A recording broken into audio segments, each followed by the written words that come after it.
बता दें कि देवरिया जिला अंतर्गत मई थाना क्षेत्र के मार्कंडे धाम विद्यालय माड़ो पार जूनियर हाई स्कूल में प्रांगण में हैं हम लोग।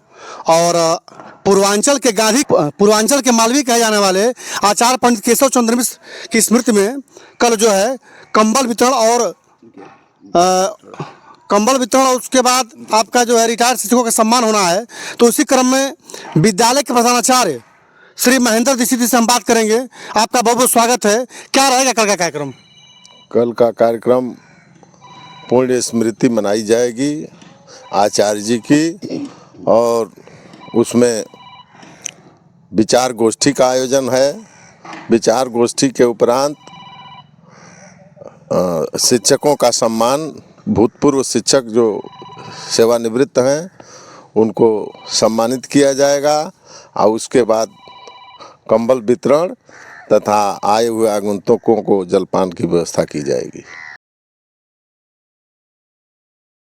इसी विद्यालय के पूर्व प्रधानाचार्य और हम लोगों के मार्गदर्शक, हम लोगों के गुरु जिन्होंने मुझे पढ़ाया भी है, तो आज तो मैं उनके बहुत मैं पत्रकारिता जगत पे हूँ, और श्री राम भरोसा शुक्ला जी, तो आपका बहुत स्वागत है। और आपका मैं विद्यार्थी भी रहा हूँ, तो आपको बता दूँ कि आप ज़रा बताएंगे उसको बारे में, जो कल कंबल वितरण और शिक्षकों का सम्मान समारोह है उसके बारे में क्या कहना है आपका? पूर्वांचल के मालवीय महान शिक्षाविद स्वर्गीय आचार्य केशव चंद्र मिश्र, जिनके द्वारा संस्थापित मदन मोहन मालवीय स्नातकोत्तर महाविद्यालय भाटपरानी स्थित है, उनके तृतीय पुत्र एडवोकेट अखिलेश चंद्र मिश्र उच्च न्यायालय प्रयागराज द्वारा मार्कंडे धाम जूनियर हाई स्कूल माड़ो पार में एक कार्यक्रम सुनिश्चित है, जिसमें सेवानिवृत्त शिक्षक का सम्मान होना, साथ ही स्वर्गीय आचार्य जी के पुण्य स्मृति में विचार गोष्ठी होना, तथा उसी क्रम में गरीबों को कंबल वितरण किया जाना निश्चित किया गया है। आगामी 19 जनवरी को विद्यालय प्रांगण में 12 बजे ये कार्यक्रम होना सुनिश्चित है। इसमें क्षेत्र के और जनपद के गणमान्य एवं प्रबुद्ध लोगों को आमंत्रित किया गया है। पूरा विश्वास है कि आमंत्रित किए हुए महानुभाव इस विद्यालय में आकर के उस महामानव के स्मृति में अपनी विचार प्रस्तुत करेंगे, तथा इस क्षेत्र में, इस विद्यालय में उनकी स्मृति में यह नाम रोशन करेंगे इन उपस्थित लोगों का। आपकी तो बहुत काफ़ी लंबी उम्र हो गई है, और आचार्य जी को हम लोगों ने तो देखा नहीं है, तो उनकी स्मृतियों के बारे में कुछ एक जी क्या करेंगे? वास्तव में वो महामानव थे।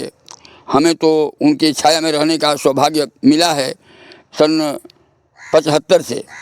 वैसे मार्कंडे धाम जूनियर हाई स्कूल माड़ो पार में मैं 77 में प्रधानाचार्य के रूप में यहाँ मेरी नियुक्ति हुई, और उसी क्रम में उनके समक्ष मेरी अभिलाषा जगी कि उनके साथ जो है ये हम लोगों को रहने का सौभाग्य हो, और उनसे मैंने अनुरोध किया कि इस विद्यालय के प्रबंधक के रूप में आप यहाँ ये स्वीकार करें।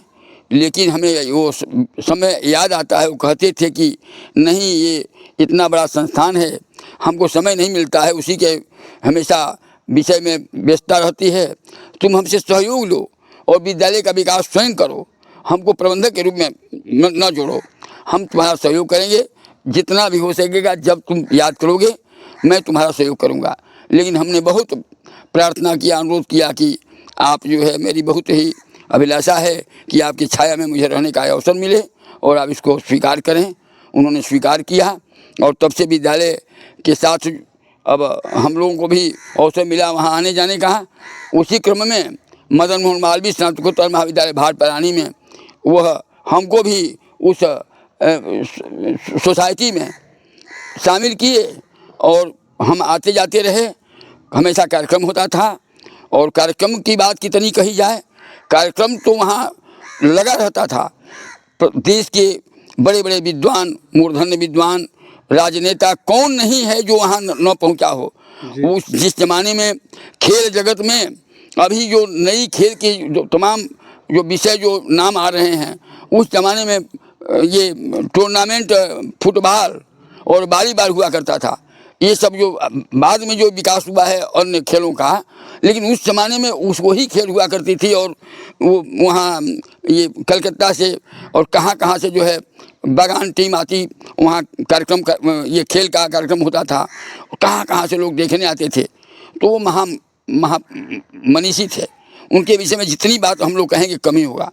उतनी संवेदना, उतनी विचारशीलता, उतनी सोच अब हम लोग व्यक्त नहीं कर पाएंगे। बहुत अद्भुत क्षमता थी उनके अंदर। लेकिन अब क्या कहा जाए, वह उनके साथ रह करके कुछ मुझे सीखने का अवसर मिला, कुछ भी थोड़ा भी अंश कुछ मिला, उसके लिए मैं स्वयं अपने को धन्य